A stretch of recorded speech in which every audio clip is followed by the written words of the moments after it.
Hello! Once again, this is Roan Joy. Ngayon magkwentuhan tayo ulit. Ngayon, may tatanong ako sa inyo. Nararanasan niyo ba na minsan hindi mo ma-reach yung goals mo or yung task na dapat mong gawin? Hindi mo siya natatapos.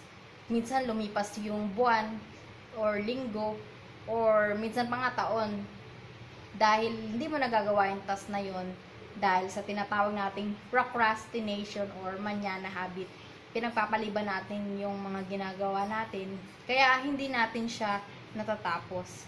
Kahit na alam natin na yung task na yon or yung goal na yon yung dapat nating gawin at makakatulong sa atin para ma-reach natin yung goal na yon, hindi pa rin natin siya ginagawa dahil sa mindset at bad attitude natin at napo-form yun dahil sa bad habits natin. Minsan ang pinipili ng isip natin, gawin natin yung bad habits kaysa magawa natin yung success habits. 'Di ba? Minsan, kung halimbawa ito yung goal mo ngayon, manonood ka ng mga trainings, tsaka magbabasa ka ng mga books na makakatulong sa'yo.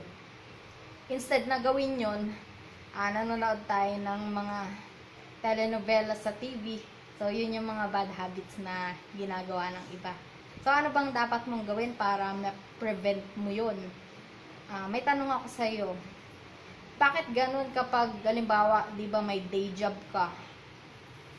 Pag may isa tayong deadline na dapat nating gawin, dapat matapos talaga natin yun hanggang deadline kasi mananagot tayo sa boss natin. O kaya, halimbawa, on time tayo dapat pumasok sa trabaho. Dapat hindi ka ma-late kasi kapag na-late ka, bawas sa sweldo mo yun. So, dapat sundin natin yung mga rules na yun kasi may boss tayo na sinusunod na nagpapasweldo sa atin. So, bakit ganun?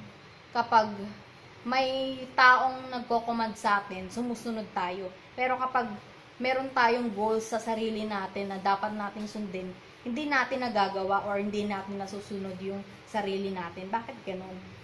So, naranasan ko rin yung kasi kahit nag-set ako ng sarili kong goals na gusto kong abutin, parang hindi ko pa rin nagagawa kasi hindi ko sinusunod yung sarili ko eh. Parang nasanay na kasi mga Pilipino na may mga tao talagang nagko-command sa kanila or may mga taong sasabihin yung dapat nating gawin. So, ganun yung mga Pilipino. Wala silang initiative. Dahil sa tinatawag nating time inconsistency. Di ba may mga goals tayo pero hindi natin nagagawa. So, ano bang dapat nating gawin? So, ito yung suggest ko. You have to discipline yourself kapag hindi mo nagawa yung isang task na yun. Halimbawa, yung task mo, hindi ka nakapanood ng training videos na pag-aaralan mo para sa business mo. Ang ginawa mo, yung mga bad habits mo. Nanood ka ng telenovelas at nanood ka ng TV. So, discipline mo yung sarili mo. Ang halimbawa na dapat mong gawin, 1 week kang hindi manonood ng telenovelas. Ang dapat mong gawin is mag-focus ka lang dun sa training na yun na dapat mong panoorin, yung task na dapat mong gawin.